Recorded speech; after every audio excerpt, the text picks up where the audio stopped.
So here's another video on something that I wish I really understood the benefits of before diving in, because last year I brought in a whole bunch of consultants and helpers, and everyone had a different strategy or a different recommendation on the software we should use to do this, that, and everything else. And we used the consultants, and I used all of the softwares, and we did all the systems, and this created complexity and things like that.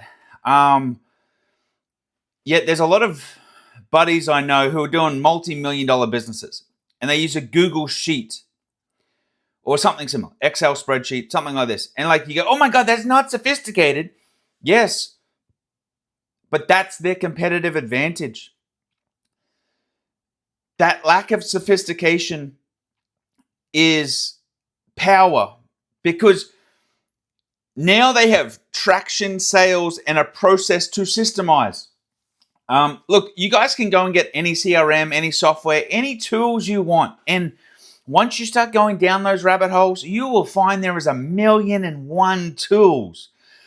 Every tool takes time to learn and use, and then you start becoming shiny object motivated in the sense of, oh, this software can do this, and then this software can do this, and then this software can do this, and you're not even using the freaking software you've already got. Look, make the mistake.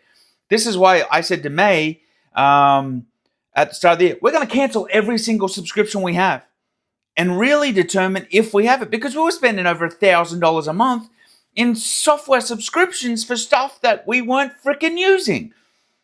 And when you say it like that, it goes, it doesn't make sense to be paying for a tool. But there is a whole industry trying to sell you shit that's fancy and maybe, but the reality is do you really need it? Are you going to use it? How are you going to execute this?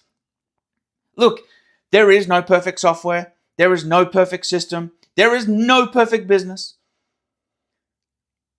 The perfect business is the one that you acquire a customer, you convert a customer, and then you got a profit margin on what's left. So therefore you're profitable, and then you can rinse and repeat. So be very, very careful. You're an independent business owner. There's 101 tools. There's 101 people trying to sell you tools and who have got opinions on what you should and how you should and blah, blah, blah, blah, blah. It's going to be a lot of noise, and there's going to be little data to actually validate why you need it. Like, you can still go and spend a shit ton of money on sending press releases and software to send press releases.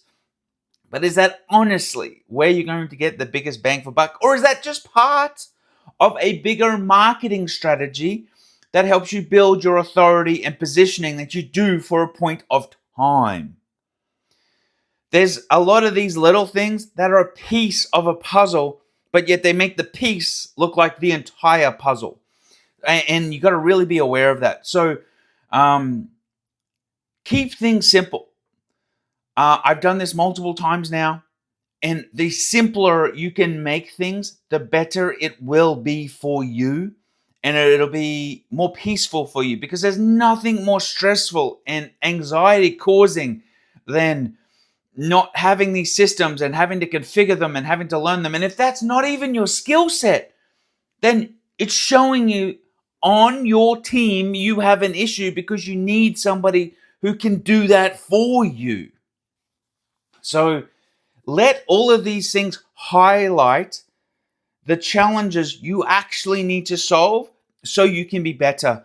It's never been better time in your life to get a virtual assistant to be able to do things for you and have an assistant. Every single one of you should have a virtual assistant, even if they only work for an hour a week, helping you do different things, can make you more efficient. Like, I'm realizing, like, I have got stacks and stacks of business cards from events that I haven't even followed up with people on.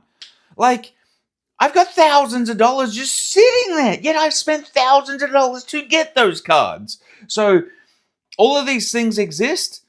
And a simple spreadsheet. We still track so much of our business by spreadsheets and things like that because it's effective and efficient. Yes, we could have advanced software to do stuff, but why? It doesn't really matter. So I'm sending this video to you to just think about what it is you're spending on and why. And I can promise you there's always going to be fancier. But at the end of the day, simplicity and efficiency trumps 100%. Like, hear me on that one. Just keep it simple to whatever it is to you. If you need a notepad and you just track stuff from Notepad, I know great performers who it's all by a bloody pen and paper notebook. That's how they run their entire business. Cool. It works for them. And the thing here is do what frickin' works for you. And the noise to data ratio is something you've really got to be able to control and quantify. And when you start going to marketing events, you'll see 101 different strategies for TikTok and influencers and whatnot, and Facebook and X and Truth and blah, blah, blah. Like, it just continues. This is why you build a team of people, because there's all these specialties, and these become deep rabbit holes that at some time you've got to look at what are you actually doing to the ROI. And sometimes it's longer to calculate ROI. So keep that in mind. Hope this helps.